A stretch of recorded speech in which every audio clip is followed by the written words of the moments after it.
Okay, welcome to week three. Week three is titled Police, Power, Agency, and Human Rights. First, I want to give a couple of comments on week two, and then I'll proceed to tell you a little bit about week three. So, great job, I think, on looking at the three different types of policing social interactions, assertive exercise police interactions, active respect police interactions, and objective enjoyment police interactions. Many of you are able to apply examples of how you've been able to use those interactions in your police work. And the goal is that you'll continue thinking about that when people inform you of their rights, or that you start automatically recognizing people's rights throughout your interactions with them, and to the best of your ability, you allow them the ability to enjoy the rights that belong to them, as well as just where it becomes almost natural and as normal as rain for you to recognize all the rights that belong to people in given situations, and you do everything in your power to make sure that they can continue to enjoy the human rights that belong to them. And so obviously you've been able to apply it to your life already, to your police work already, and hopefully in the future you'll continue to think about those three different types of policing social interactions throughout your entire career as law enforcement professionals.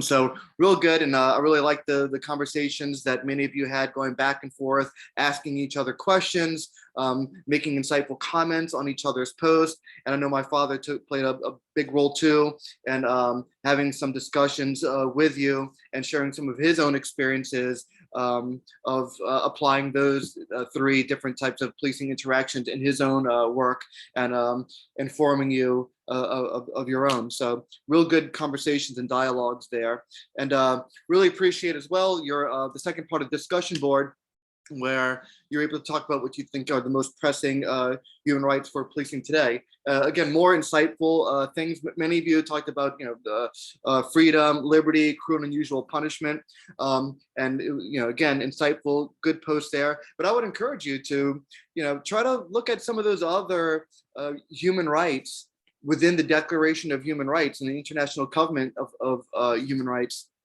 and try to find like obscure ones and see how they might apply to a policing situation that you might encounter. And so there's 30 different articles just in that Declaration of Human Rights. And so there's I bet a lot of those rights that you wouldn't think of would apply to many different interactions that you encounter as law enforcement professionals. And so, yeah, so those are good. The freedom, the liberty, cruel and unusual punishment, but there's a lot more. And so, as you continue taking this class and thinking about Declaration of Human Rights, think about which other ones might apply in your in many of the interactions that you experience with community members. Okay, so well done in week two. I think we're well on our way. And again, those policing interactions, I think this was a good first step to advancing the ideas of human rights policing. And so we're going to enter into week three, police, power, agency, and human rights. Let me just say a few things about that. One, I think weeks 3 and 4, the reading's going to be a little bit heavier. Week 4 and 5.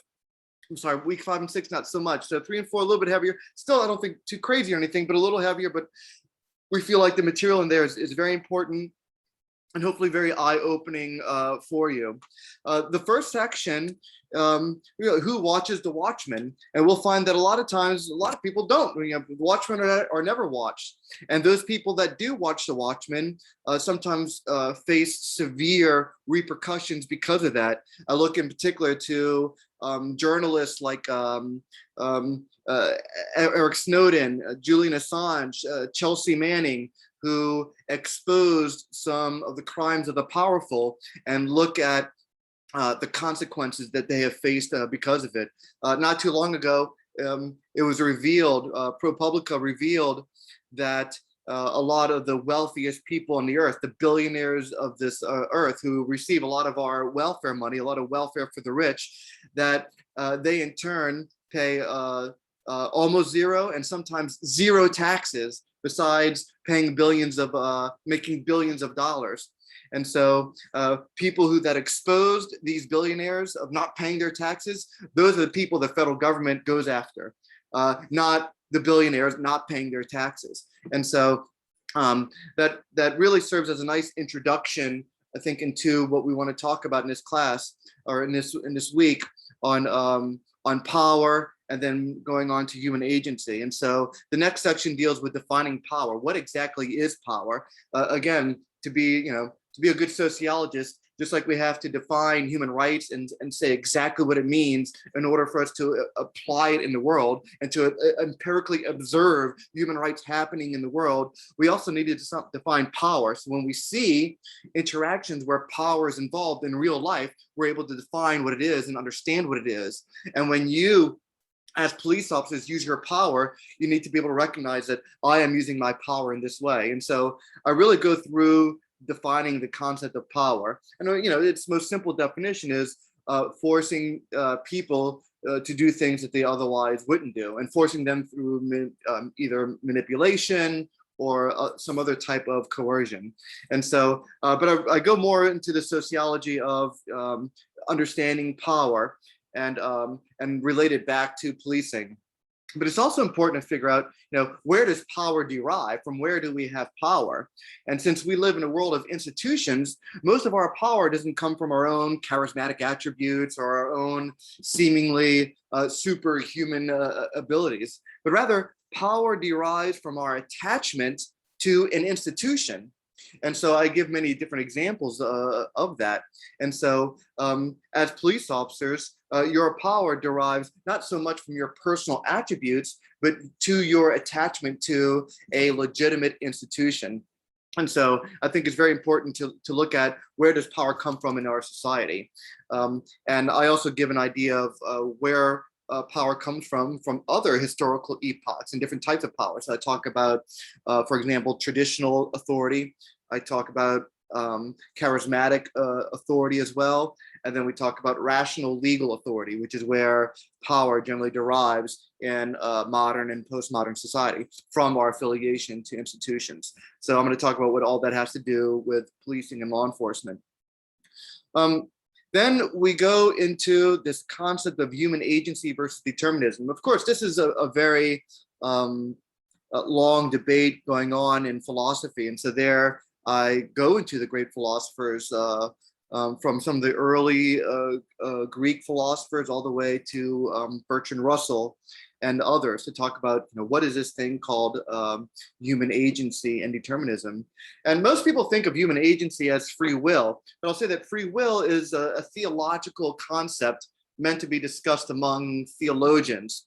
To the social scientist, free will is an anthropological impossibility because we are all subject to our own biology and culture that shapes our world. Certainly we make decisions, but we don't do so as we please. We do so under conditions that we didn't choose. We do so under structural circumstances that we did not choose. We did that under historical epochs and historical moments that we did not choose. So yes, we make choices and decisions, but within a very limited framework. And so free will is not just making choices, because we can't just make choices as we please because we didn't inherit a world as we please.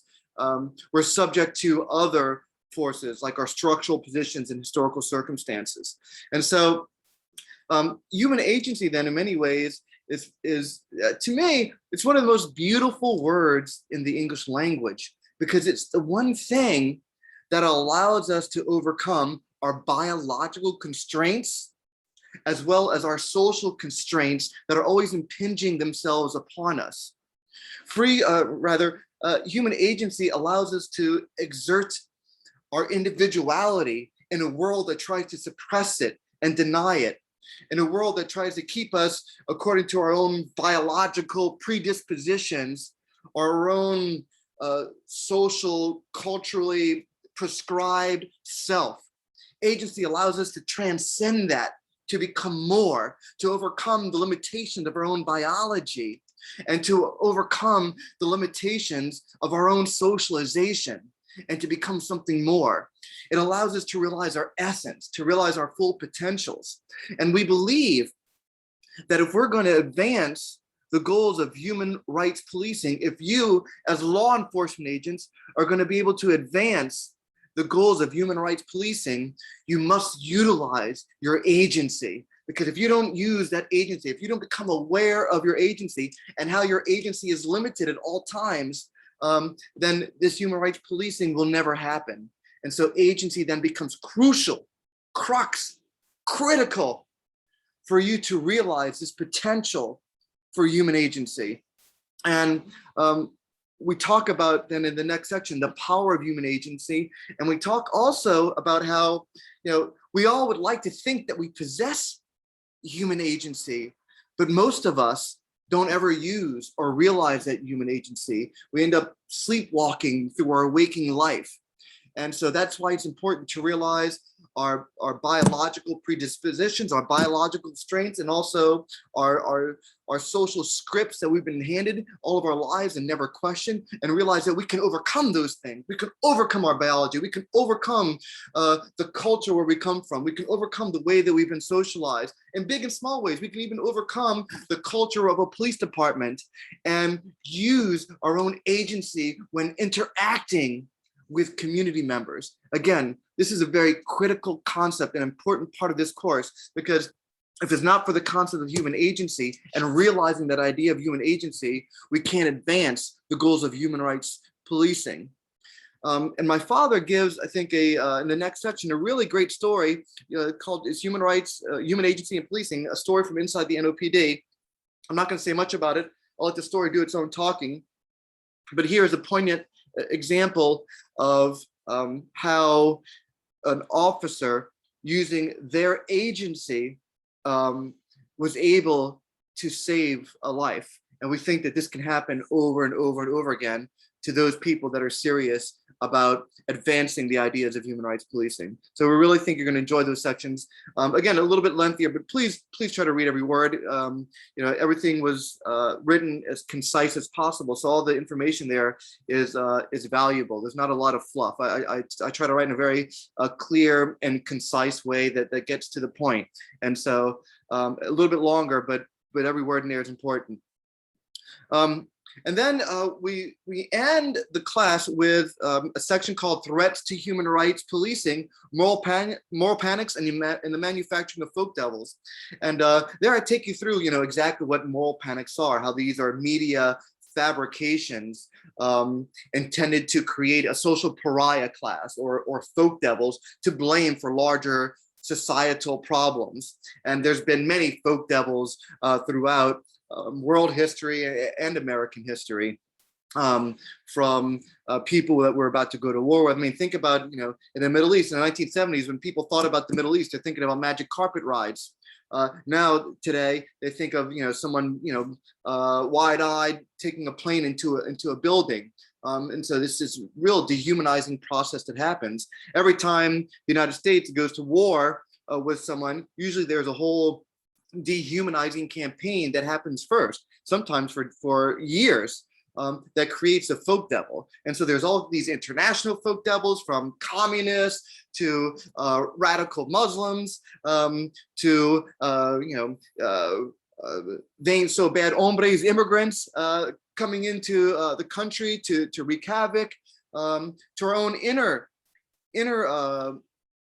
folk devils as well, from Hillary Clinton's super predators and thugs, to inner city youths that have been demonized. And we also talk about how this happens to police too.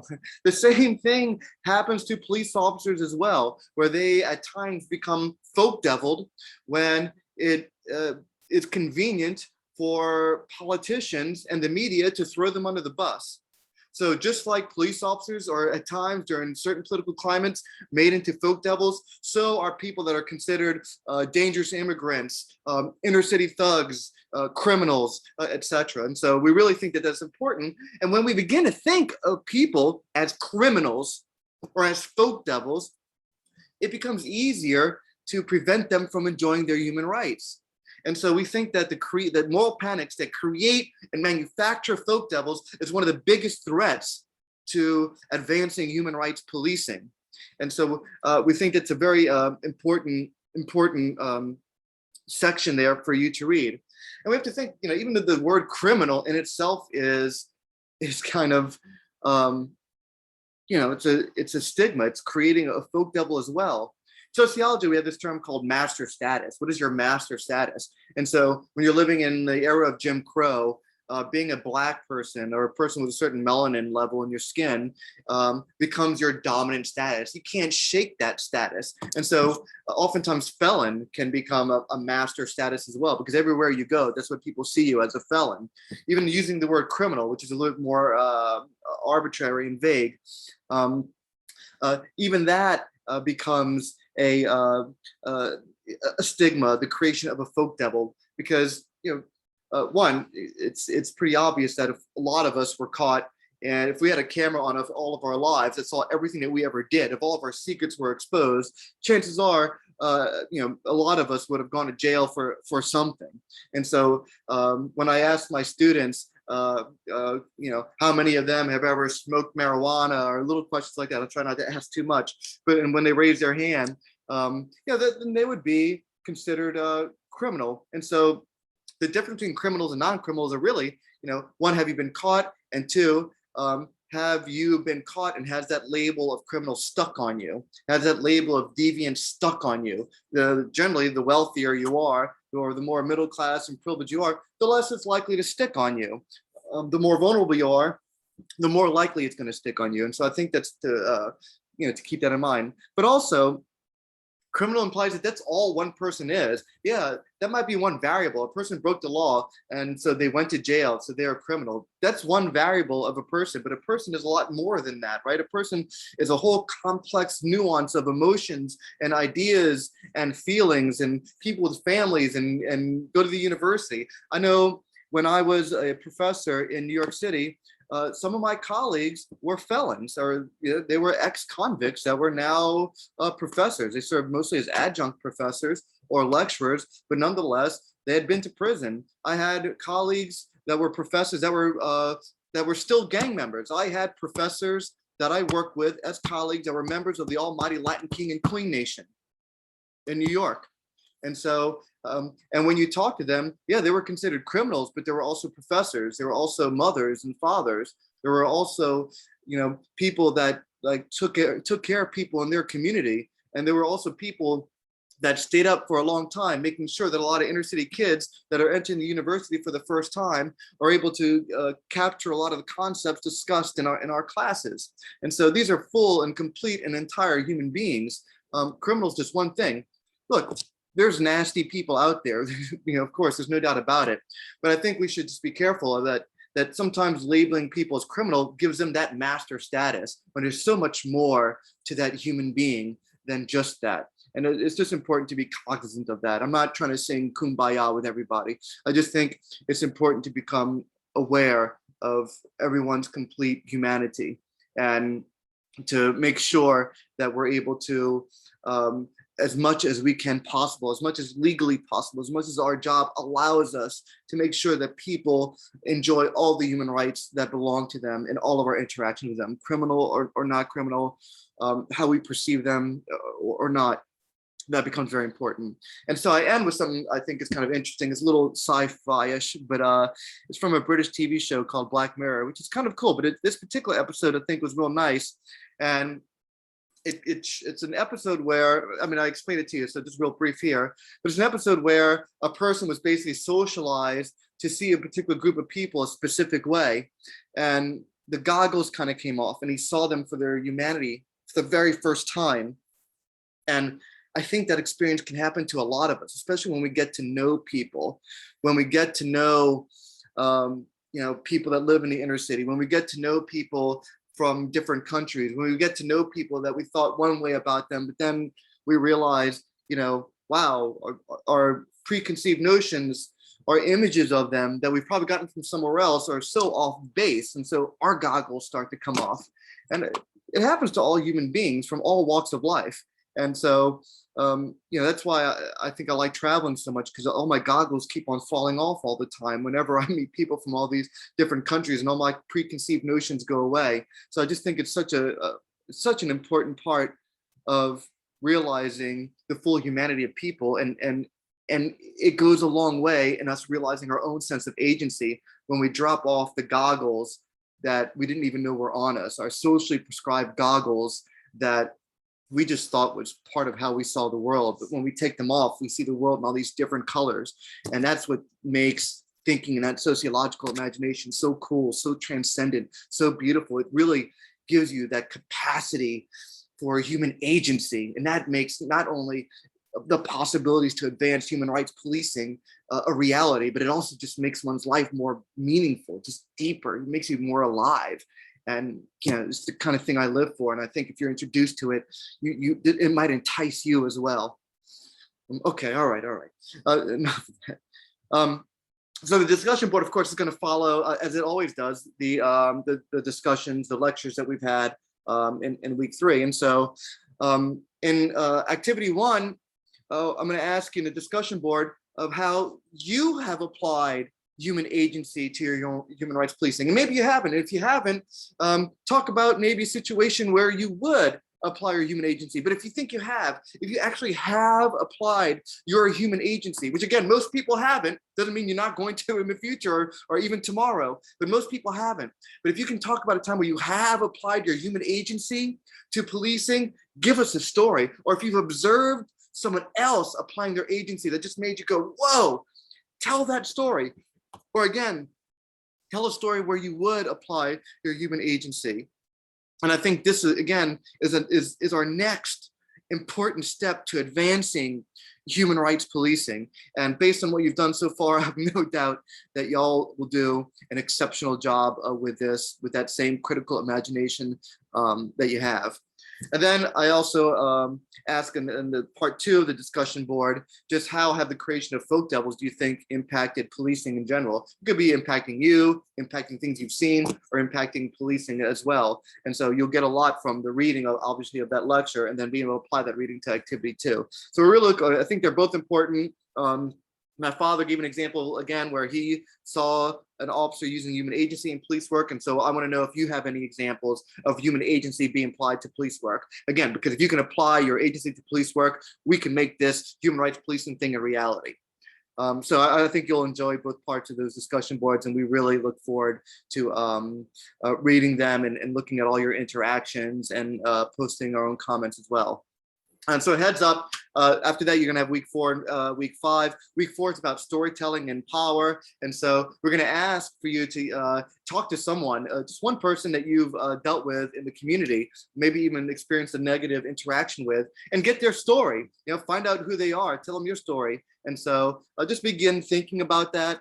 The instructions will be laid out really well for you when week 4 opens up. But think of someone that you can talk to in the community, just as a heads up, so you can prepare for that. And week 5, that's the big one where we want you to look for a community organization and talk to members of that community organization to find out what a human rights policing means to them. What would human rights policing look like from their perspective, and then be able to report back to that in your discussion board. So just a heads up on that. Otherwise, I think you're going to love week 3. I think you'll enjoy it. We're going to take another important step to advancing human rights policing. Thanks for watching this video. And as always, we appreciate you. Onward and forward. Thank you.